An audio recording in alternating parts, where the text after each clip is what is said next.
como decíamos al principio de la entrevista, Alberto, que Panamá y Colombia son de los dos países que más están creciendo en América Latina y sabiendo de antemano que tú conoces por cercanía Panamá, ciertamente muy íntimamente, pero supongo que Colombia también.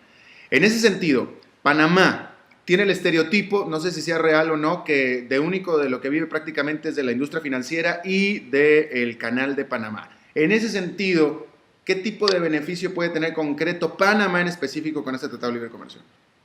Me parece que en el caso panameño, bueno, Panamá es un caso muy peculiar, es un país que tiene una herencia de una pieza de infraestructura valiosísima, alrededor de la cual hay varias cosas, ¿verdad? No solo está el canal, acordémonos que Balboa y Colón, los puertos que Panamá tiene en los dos océanos, son los dos puertos más grandes de América Latina. ¿Eh? Balboa es el puerto más grande de todo el Pacífico latinoamericano y Colón es el puerto más grande de todo el Atlántico latinoamericano. Lo que quiere decir que hay toda una industria portuaria, es un hub de contenedores importante en el mundo. La zona libre de Colón, que es un punto de encuentro, de consolidación y de redistribución al resto de América Latina de productos que vienen del mundo, si quiere el Dubái de esta zona, también es una actividad importante para Panamá. Bueno, también está la banca, como la mencionabas. Entonces, alrededor del canal han surgido una serie de cosas, una serie de industrias que le dan fortaleza a Panamá. Panamá escoge, peculiarmente, teniendo debilidades en otras áreas y fortalezas ahí, que su próximo paso hacia el desarrollo va a ser no en tratar de luchar contra sus debilidades, sino en tratar de apuntalar sus fortalezas.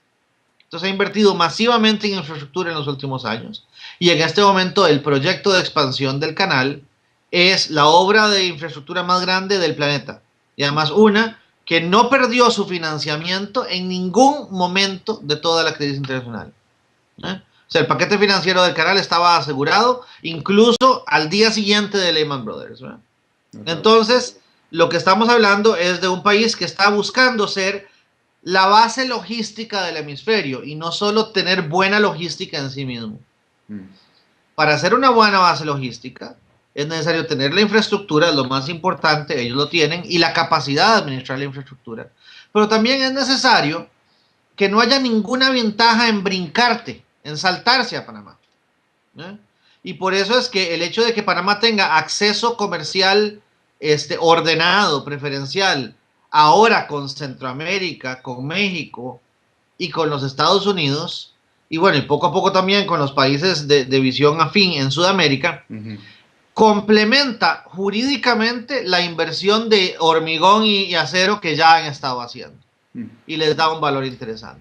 Ahora, ¿puede Panamá encima de eso desarrollar más productos de exportación que aprovechen estas oportunidades o no? Bueno, eso depende, eso si quiere sigue dependiendo de las mismas debilidades y fortalezas que siempre han tenido. Pero para lo que ya exportan, esto es un complemento jurídico muy valioso. Claro. Ahora, como analista, ¿qué industrias crees tú que sean las que más se van a beneficiar en Colombia? Las industrias que más se van a beneficiar en Colombia me parece a mí que son tres tipos. Número uno, las que enfrentan típicamente barreras muy grandes en Estados Unidos. En otras palabras, textiles y agricultura. Colombia ya tenía algún equivalente a lo que alguna vez fue la cuenca del Caribe para Centroamérica y el Caribe, pero era insuficiente, era menor que lo que teníamos nosotros, era muy frágil. Ahora tiene pleno acceso. Segundo, se va a beneficiar en aquellas industrias para las cuales la integración regional es importante. Acordémonos que estamos viendo un gran flujo de inversión Colombia-Panamá, Colombia-Costa Rica, en menor medida Colombia-Centroamérica, y una nueva integración entre este núcleo de países de crecimiento, si se quiere, un poco más alto, tal vez no agobiados por algunos de los nuevos problemas que pegan un poquito más al norte. Colombia es, de ese grupo de países, el grandote, y es el que gana, es uno de los que gana más de la integración inmediata. Y para esa integración inmediata ser más fluida, Colombia necesita no tener desventajas en relación con los demás miembros de la integración. Tercero, me parece que el consumidor colombiano, que pese a la significativa apertura que ha tenido el país en los últimos años, sigue viviendo las consecuencias de un mercado muy cerrado. aun cuando tiene el número de empresas que le permitirían no ser oligopólico, en algunas actividades, igual el mercado está muy cerrado. Al abrirse ese mercado del comercio internacional, también en la otra vía, el consumidor colombiano debiera verse muy beneficiado. Ya. Y por último, vamos a pasar porque con este paquete también se aprobó en Estados Unidos el Tratado de Libre Comercio con Corea, con Seúl. Y esta parte es la que a mí me parece más interesante, Alberto, porque a mí me queda claro el beneficio entre un Tratado de Libre Comercio de una economía gigante como la de Estados Unidos, industrializada, con países no industrializados como los nuestros. Pero con Corea ya no me parece a mí tan claro, porque Corea también es un país industrializado con fuertes empresas tecnológicas incluso. Ahí donde es donde ves tú la sinergia o donde se complementan estas dos economías. Exacto. Me parece que, bueno, para empezar, este acuerdo es muy importante porque lo que llamaba Gardel el coraje de querer, ¿verdad? Todos estábamos empezando a dudar si Estados Unidos todavía lo tenía. Exacto. Y entonces pasar ahora, en esta circunstancia, con gobierno y Congreso divididos, con una rama extrañamente populista recién entrada al Congreso, con presidente demócrata, en medio de crisis, lograr pasar por el Congreso con facilidad el acuerdo comercial más grande de Estados Unidos después de NAFTA, porque después de NAFTA ninguno supera en tamaño al acuerdo con Corea, es una señal muy positiva para el mundo. Yo creo que eso no significa que vaya a haber TPA, o sea, otra autorización para el Ejecutivo para negociar, no significa que los Estados Unidos puedan negociar acuerdos con otros países en el futuro cercano. Los que se quedaron afuera por un buen rato. También no significa el avance que podría significar en OMC, pero sí significa que Estados Unidos mantiene su compromiso en un tema en el cual el país ha ejercido bien que mal algún tipo de liderazgo en los últimos años. Ahora, cuando vemos el comercio entre Estados Unidos y Centroamérica, o incluso entre Estados Unidos y México, vemos mucha complementariedad, mucho producto en el que vos decís, este socio está entre los exportadores del mundo de este producto y el otro socio está entre los importadores del mundo de este producto.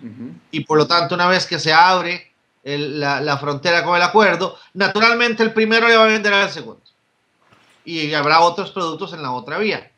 En el caso de Corea, la complementariedad no es tan grande, excepto porque Estados Unidos es un exportador grande de temas de productos agrícolas y Corea un importador grande de productos agrícolas. Lo que vemos más bien es una complementariedad diferente, es una capacidad de ayudarse en uno a otro diferente. Hay muchos productos en los cuales, cuando vos ves la cadena vertical, ¿verdad? Desde la materia prima hasta el producto final, ¿verdad? Hay muchísimas etapas y te encontrás en esos productos. En una etapa el fuerte es Corea, en otra etapa el fuerte es Estados Unidos, y en otra etapa el fuerte es Corea, en otra Estados Unidos. Y el poder integrarse verticalmente en mejores cadenas de valor, estos dos países, tiene un gran valor para ambos países.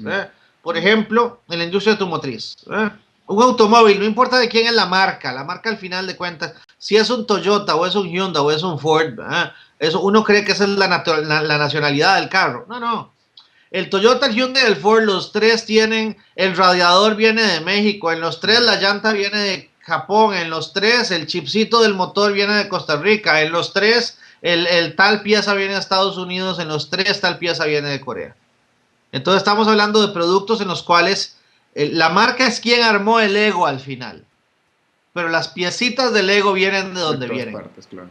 Y que puedan fluir esas piecitas más eficientemente, va a ser entonces muy conveniente, no solo para la compañía que arma las piezas al final y para el comprador que las compra, sino también para las muchas compañías que andan buscando un mejor proveedor y un mejor cliente en una cadena compleja de valor. Corea ya está en esa etapa de desarrollo. Es un país que ha hecho muchísimo para pasar de la pobreza más extrema cuando termine la guerra que los dividió a un país desarrollado. Bueno, ya está en esa etapa y en esa etapa le pueden sacar entonces todavía más provecho a este tipo de facilitaciones al comercio que da un tratado.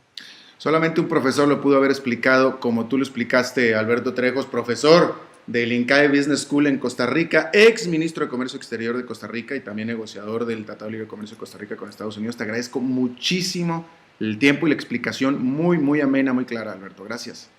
Tocayo, un placer verte de nuevo. Gracias, igual.